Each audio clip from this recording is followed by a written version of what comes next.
Have you ever felt that sinking, suffocating weight after pouring your heart into someone who couldn't care less?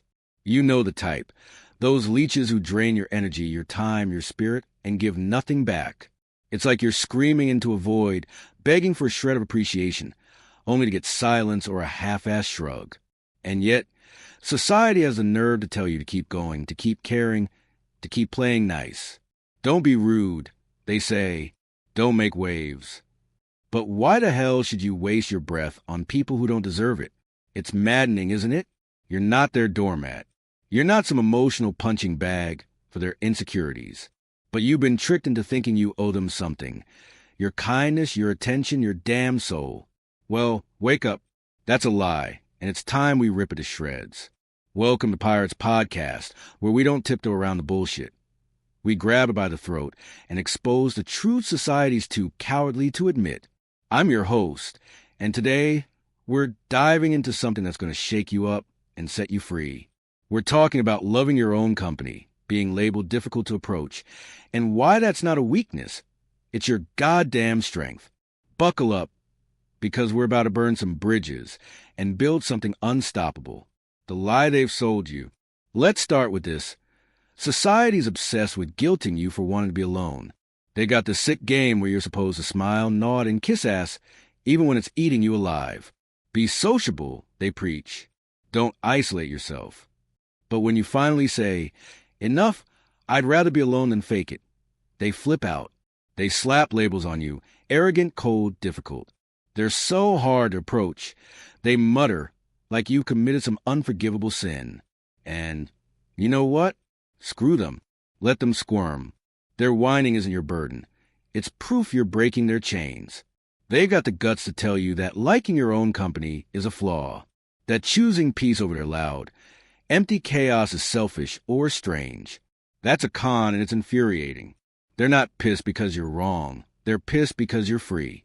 You're not dancing to their tune, and that terrifies them. You're a force they can't tame, a spark they can't snuff out, and they hate it. But here's the real deal. Your solitude isn't a curse. It's your power.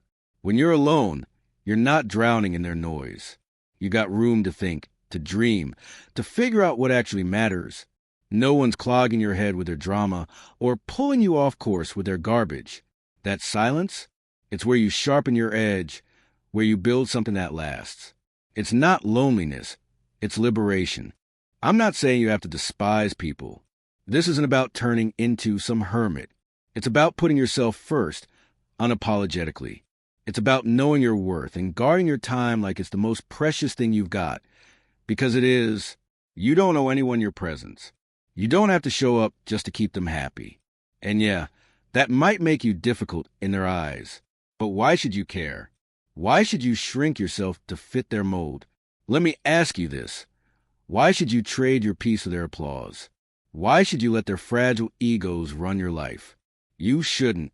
You don't owe them a damn thing. Not your energy, not your grin, not a single minute of your day.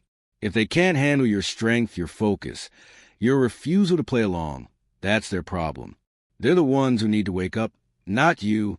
Solitude, your secret weapon. Now, let's talk about what it really means to love being alone and why it gets you labeled difficult. When you're comfortable in your own skin, when you don't need a crowd to feel alive, that's when you take control.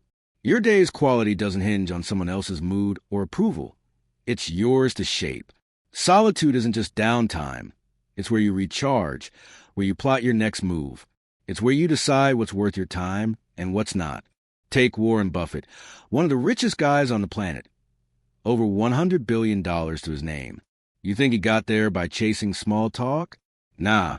The man spends hours alone reading, thinking, making choices that move markets. He's not out there begging for friends or wasting energy on people who don't get it. He knows his time's too valuable, and that's why he's a legend. Or look at Elon Musk. The guy's launching rockets and flipping industries upside down. He's not exactly Mr. Warm and Fuzzy. People call him blunt, intense, hard to approach. And you know what? That's his fuel. He's obsessed with his vision, and he doesn't let anyone derail him. His solitude isn't a flaw. It's where he dreams bigger than the rest of us combined. Difficult is your superpower. Here's where it gets good. Being difficult to approach isn't a problem. It's a strength. People who know what they want don't bend.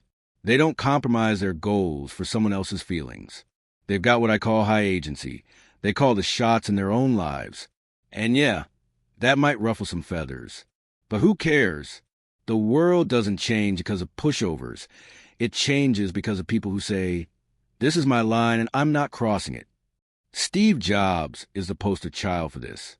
The guy was a nightmare to work with, demanding, stubborn, difficult as hell. But he had a vision for Apple, and he wouldn't let anyone water it down. He pushed, he fought, he refused to settle. And what did that get him? A company that redefined tech, and a legacy that's untouchable. Same goes for Jeff Bezos. He didn't build Amazon by being everyone's buddy. He believed he could rethink how the world shops, and he stuck to it, ruthlessly. People called him cold, calculating, unapproachable. Good. That's what it takes to win. The trap of being too nice. Now let's flip it. What happens when you're too agreeable? When you dodge conflict and sacrifice what you want just to keep the peace? You get screwed. You end up anxious, lost, kicking yourself for all the chances you let slip by. You live for everyone else and wake up one day realizing you've got nothing left for you. That's not just sad. It's a betrayal of who you could have been. Think about Howard Hughes for a sec. Billionaire, sure, but mess. He had the money and the brains, but he couldn't say no. He let people walk all over him, avoided the fights he needed to have, and it drove him into a spiral. Paranoid, isolated, broken. Being too agreeable didn't just cost him peace. It cost him everything. Or picture those startup founders who crash and burn because they can't make the hard calls. They let their team slack off, avoid firing the deadweight, and watch their dreams tank. That's the price of playing nice when you should have been difficult. How to own it and win. So, how do you flip the script? How do you become difficult in a way that gets you what you want? It's not random, it's a system. First, get obsessed. You've got to be all in on your goals. That fire in your gut, feed it. Let it consume you. That's what keeps you moving when everything else falls apart. Second, believe you're better. Not in some cocky way, but in a way that pushes you to outdo everyone else. Jeff Bezos didn't just want to sell books. He wanted to dominate. That belief built Amazon. Third, make a plan. Not some safe, boring checklist. Something big, bold, almost crazy, but doable. Mark Zuckerberg didn't stop at a college network. He aimed to wire the whole damn world.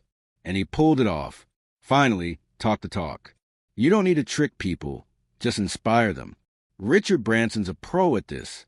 He's got that charm, that way of selling his wild ideas, like Virgin Galactic. So people can't help but jump on board.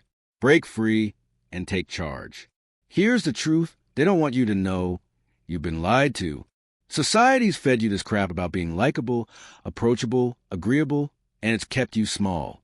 It's kept you chasing their approval instead of your own damn life. That should piss you off. It should light a fire under you. Because you don't need their permission to be great. You never did. Stop caring what they think. Stop letting their noise drown out your voice. Embrace your solitude, your difficulty, and use it to build something they can't ignore. The world doesn't need more yes men. It needs pirates, rebels, people who stand alone and say, "I'm doing this my way." If you're with me, if you're ready to stop playing their game and start winning yours, hit that like button. Share this with someone who needs a wake-up call. And subscribe to Pirates Podcast because we're not done tearing down the lies. We're just getting started. This is Pirates Podcast, signing off. Stay angry, stay free, and stay true to you.